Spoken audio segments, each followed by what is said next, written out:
नागपूर शहरामध्ये पक्षविरोधी कारवाया करणाऱ्यांना भाजपने दणका दिलेला आहे। शहराध्यक्ष माझ्यासोबत आहे। काय कारवाई केली, किती जणांवर कारवाई? भारतीय जनता पक्षाचे काही उमेदवार अपक्ष लढत आहे, काही दुसऱ्या पक्षाचे तिकीट घेऊन लढत आहे आणि काही कार्यकर्ते त्यांना समर्थन करत आहे।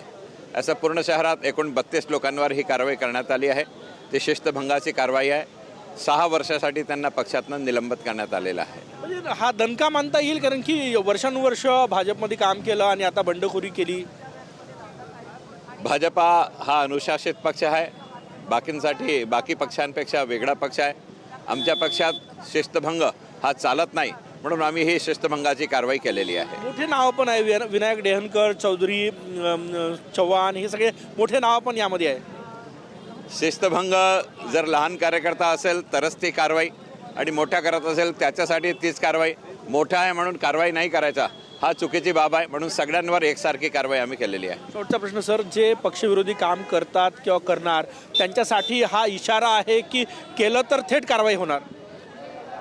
आम्ही काल जे केलं हा सगळ्यांना संदेश आहे की भरपूर दिवस उरले आहे, पक्षाच्या कामाला लागा। पक्षाचे सर्व उमेदवारांच्या मागे उभे राहून त्यांना निवडून आणण्यासाठी आपला जे काही आपण सर्वस्व समर्पण करू शकतो त्या जोमाने कामाने लागा, हे संदेश याच्या माध्यमातून आम्ही दिला आहे। खूप खूप धन्यवाद। कॅमेरामॅन सचिन सयामसह गजानन नोमाटे, TV9 मराठी, नागपूर।